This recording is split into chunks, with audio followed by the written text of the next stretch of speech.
श्री क्षेत्र माहूर येथील सामाजिक न्याय व विशेष सहाय्य विभागाच्या वतीने चालविण्यात येणाऱ्या अनुसूचित जाती मुलींच्या शासकीय निवासी शाळेत भोजन, नाश्ता, दूध, अंडी व ऋतुमानानुसार फळे पुरविण्याची जबाबदारी ब्रिक्स इंडिया लिमिटेड पुणे या खासगी कंपनीची आहे. परंतु या कंपनीचा कोणीही जबाबदार व्यक्ती इथे कार्यरत नसल्याने ती जबाबदारी मुख्याध्यापक यांच्यावर येऊन पडली आहे. त्यामुळे शासनाच्या मूळ हेतूलाच हरताळ फासला जात असल्याचा प्रत्यय येतो आहे. अनुसूचित जाती मुलीच्या या शासकीय निवासी शाळेत इयत्ता 6वी ते 10वी पर्यंत वर्ग आहेत. त्यात 180 विद्यार्थिनी शिक्षण घेत आहेत. या निवासी शाळेत शिक्षक व शिक्षकेतर असे एकूण 19 पदे मान्य आहेत. त्यापैकी 6 शिक्षक व 3 शिक्षकेतर कर्मचारीच कार्यरत असून तब्बल 10 पदे रिक्त आहेत. त्यात 3 माध्यमिक व 3 प्राथमिक या शिक्षकांचा समावेश असल्याने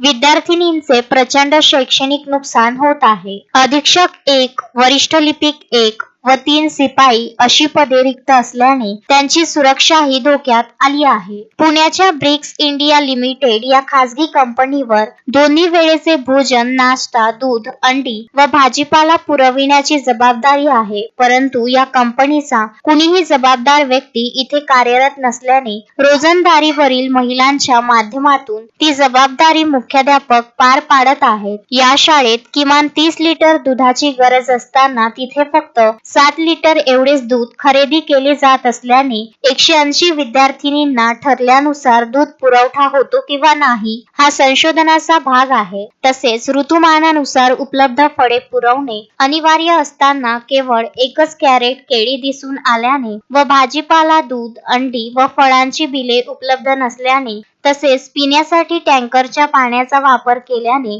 मुलींचे आरोग्यही धोक्यात आले आहे. समाज कल्याण आयुक्त पुणे यांनी अशोक ज्ञानबा ढाकणे यांची प्रतिनियुक्ती बदनापूर येथे केली असून दिवाळीनंतर विद्यार्थिनींची आरोग्य तपासणी झाली नाही. तसेच भोजन, नाश्ता आदी बाबींची तपासणी मी चव चाखून करतो अशी माहिती मुख्याध्यापक SR जोशी यांनी दिली. संजय घोगरे, विदर्भ न्यूज, माहूर.